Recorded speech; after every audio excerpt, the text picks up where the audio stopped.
अस्सलाम वालेकुम। दोस्तों, एक बादशाह को ख्वाब आता है। ख्वाब में एक बुज़ुर्ग उसके पास आते हैं। वो कहते हैं कि तुम्हारे मुल्क के अंदर एक शख्स ऐसा है कि जिसने एक बुढ़िया को कत्ल कर दिया और उसकी सारी जायदाद पर कब्ज़ा कर लिया। तो अल्लाह ताला जो है उससे बहुत नाराज़ है। तो तुम ऐसा करो कि उसको अपने महल में बुलाओ और उसको वज़ीर बना दो। सुबह जब बादशाह की आंख खुलती है तो हैरान कहता है, यार ये अजीब ख्वाब था। यानी एक गुनाहगार को मैं अपने महल में बुलाऊं और उसको वज़ीर बना दूं। वो कहता है ऐसे ख्वाब होगा, सो जाता है। अगली रात को फिर उसे वही ख्वाब आता है। कहते हैं भाई फलां फलां आदमी ने एक गुनाह किया है, अल्लाह ताला उससे बहुत नाराज़ है, तुम उसको बुलाओ और अपना वज़ीर बना लो। बादशाह अगले दिन भी उस ख्वाब को इग्नोर करता है। जब तीसरे दिन बादशाह को यही ख्वाब आता है तो वो सुबह उठता है। वो कहता है कि यार ये ख्वाब नहीं है, ये कोई बात है, कोई इशारा है जो मुझे मिल रहा है और मुझे उस पर अमल करना चाहिए। वो अपने सिपाहियों को बुलाता है। कहता है जाओ फलां फलां जगह पर फलां फलां हुलिये में कोई आदमी नज़र आए तो उसे लेकर आओ। सिपाही जाते हैं, देखते हैं वाकई उस हुलिये का एक आदमी वहाँ मौजूद होता है। वो उसे लेकर आते हैं। बादशाह उस आदमी से कहता है कि भाई मैं तुम्हें अपना वज़ीर बना रहा हूँ। वो आदमी बड़ा खुश होता है, लो बेटे बेटा वजारत मिल गई तो मज़े आ गए। कहते जी मैं राज़ी हूँ वज़ीर बनने के लिए। बादशाह कहता है ठीक है, आज से तुम मेरे वज़ीर हो। उससे बादशाह वज़ीर बना देता है।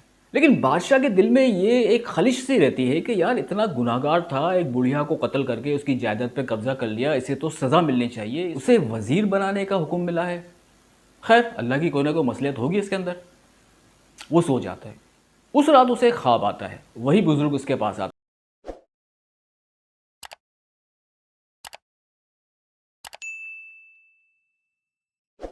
सर काट देना चाहिए, उसको तो सख्त सज़ा मिलनी चाहिए।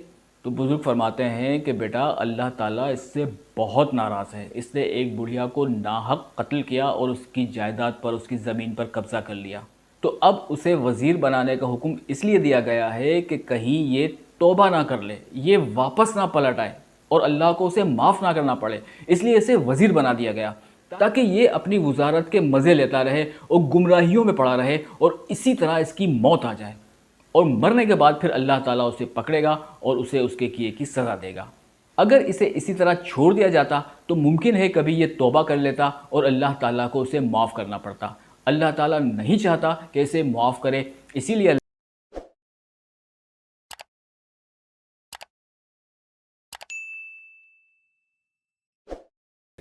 और फिर उसे उसके किए की सज़ा दी जाएगी।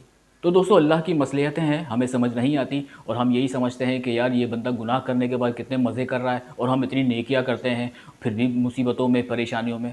तो भाई अल्लाह के काम है, अल्लाह को करने दें। अल्लाह से दुआ करें कि वो मरने से पहले तौबा नसीब करे, क्योंकि गुनाहों में तो हम पड़े हुए हैं, गुनाह तो हमने छोड़ने नहीं हैं। तो अल्लाह से दुआ करें कि वो हमें गुनाहों से न सिर्फ बचाए बल्कि मरने से पहले तौबा नसीब करे और ऐसा कोई हमसे गुनाह ना हो जाए कि अल्लाह हमसे इतना नाराज़ हो जाए कि हमें तौबा की तौफीक भी ना दे। बस यही थी आज की कहानी, यही था आज का पैगाम। इजाज़त दीजिए, अल्लाह हाफ़िज़।